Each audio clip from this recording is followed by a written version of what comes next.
I want to be real clear. It's your words, not mine. That when you said I called Nick Diaz an idiot savant. No, I definitely did not say that. It could be misconstrued. Yeah, no, I don't mean it like that. Those are your words. I didn't mean it like that. Nick knows I'm a big fan of his. No. I meant it like you meant like he's a focused person. He's a focused, yeah. Like well, when you get, I mean, if you get great at anything, anybody that's at a high level in anything has to be obsessed. You have to be obsessed with that thing, and if you have the kind of mind that can just focus on one thing, whatever it is, surfing, whatever it is. Like there's people that could just focus on one thing, and they're not a regular person in that. Like they have the ability. There's people that have ability to just continually do something to get it better and better and better, past all the stress, past all the anxiety, past all the shit that's involved in it. And then with fighting, it's also the danger, and then the injuries. You're getting cut up. Like both the Diaz brothers have massive scar tissue because they've just been in so many wars. I really got to hand it to those savages because they really are savages. Yeah. They're doing, they've been at it for years, man. Years.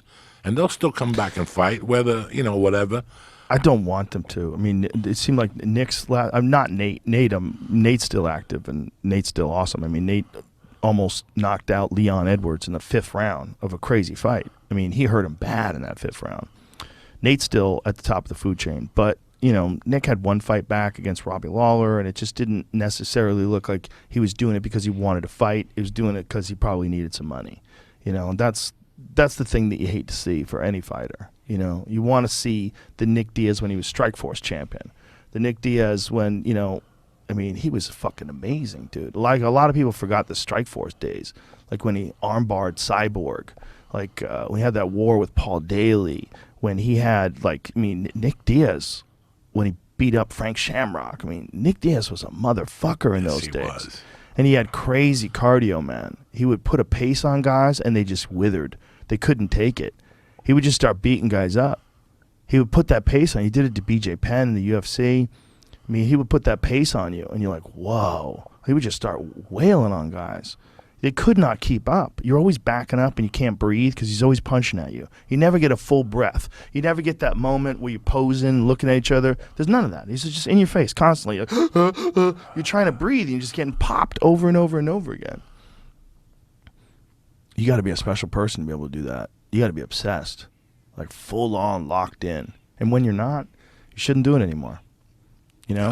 That's the thing. Like a lot of these guys, unfortunately, we were talking about BJ or any of these guys, like when they get past their prime and then they're still competing, you get a distorted sense of who they are. But that's with a lot of fighters. That's how they go out, man. They don't want to accept it. They don't want to accept that it's over. You can't tell them that it's time to go. How can you? Because some guys are still good. Like look at fucking Anderson Silva. When he knocked out Tito Ortiz in that boxing match, beat Julio Cesar Chavez Jr. That guy's a world champion. That guy's a legit world champion boxer. He beat him, and Tito, the Tito knockout was incredible. Like Anderson's in his 40s, deep in his 40s, and he's still, I mean, he's not just fighting at a high level as a boxer, but I wonder, like, if Anderson had started his career as a boxer instead of a Muay Thai fighter, became a UFC champion, like, he might have been one of the greatest boxers ever. Like, Anderson's that good of a fighter that he's so good with his hands, and he was so elite when he was in his prime. You think that level of elite, like when he knocked out Vitor, he could be good at anything. He could have been great at soccer. He could have been great at like any sport he chose.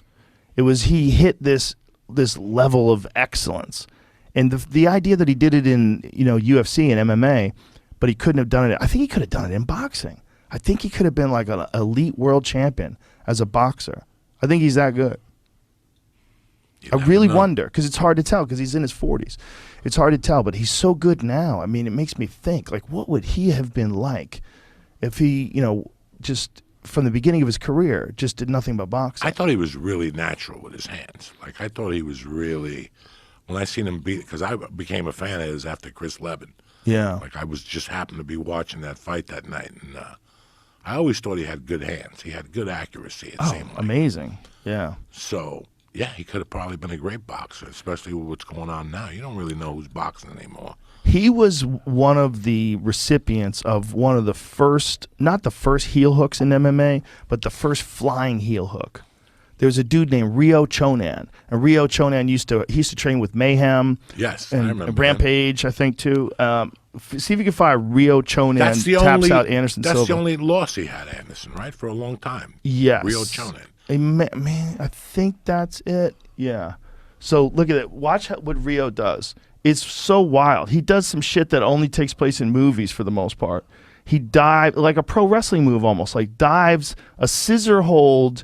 And now at the time, you have to realize how incredible this is. And he catches him in an inside heel hook, which is the nastiest heel hook.